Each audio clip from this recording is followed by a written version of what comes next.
Okay, for a look now at what's making news in print and online, we're joined by a rural podcaster and PhD candidate at Deakin University, Kirsten Dioprese. Kirsten, good morning.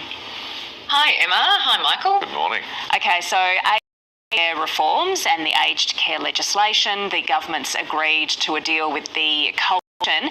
You're taking a look at this from two different angles or two different newspapers. How are they covering it this morning?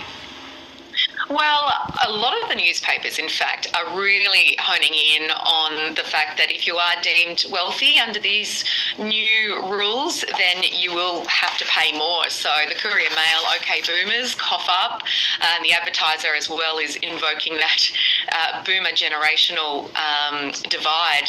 And certainly, you know, new aged care residents will pay more if you're a self-funded retiree or if you are in a residential facility, so a self-funded retiree at home or in a facility. Now, this doesn't come into effect until the 1st of July, and it's only for new entrants. So if you're already in a facility or if you're on a waiting list, then there's no changes there.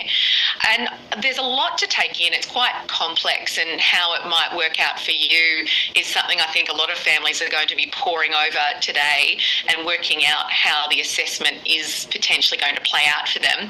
I know that COTA, the Council on Ageing, are pleased to see the delivery of this because there were negotiations between the government and the opposition for 6 months to get this actually on the table and in front of people.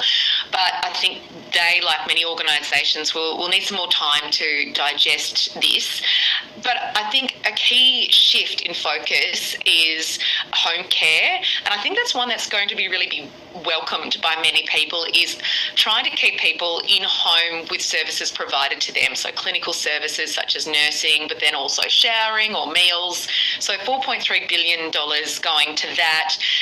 And look, it's really quite an historic reform because it's been a problem that's been vexing governments for a long time, and that is, how do we cope with our ageing population and know that inevitably the costs are going to go up, and yet we to give older people the care and dignity that they all deserve.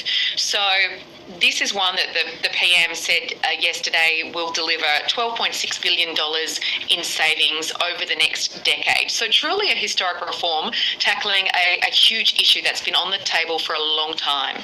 Yeah, massive issue. We're asking our viewers for their perspectives on this. Deb, for instance, has just got in touch with us. She says, most importantly, she asks, will we see an improvement in the care and well-being of residents with diverse medical needs in residential care? To date, Deb says, our mother has experienced multiple unwitnessed falls, the use of chemical restraints, lack of understanding of dementia care. Deb says she's happy to pay more if it translates to greater and more qualified care. So it's obviously an understandably sensitive issue for so many Australian families out there.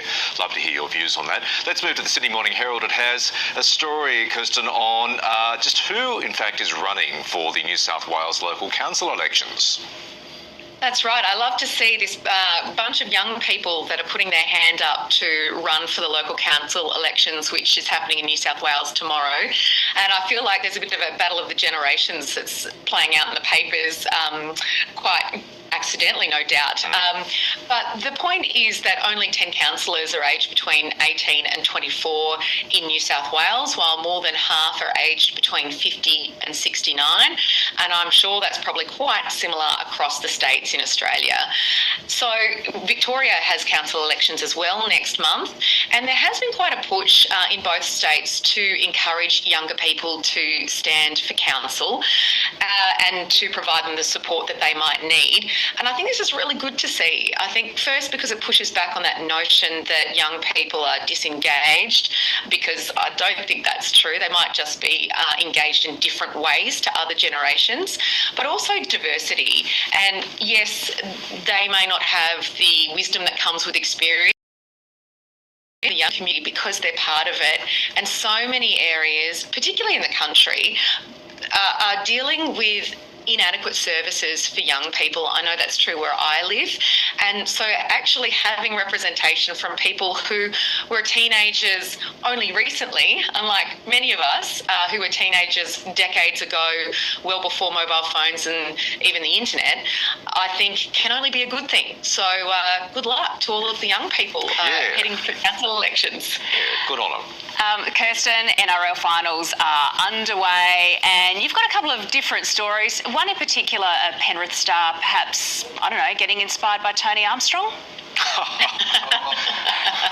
Well, look, I'm pretty confident that Jerome Luai here is not going to lose his beautiful locks.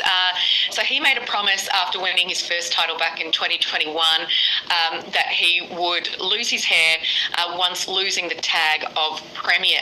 So as a Panthers fan, all I can say is look how long his hair is and let it keep growing. But it's also crunch time, of course. Tonight the Panthers play the Roosters as we head for our historic fourth title. But it is a bit of a game of goodbyes, so it'll be goodbye to Luai. The only salary, the only thing the Panthers can't beat is the salary cap. So, but it's also goodbye to the stadium, the old home. It's been around since 1967, and a lot of memories there. But the Panthers have outgrown the stadium, so it's a good news story.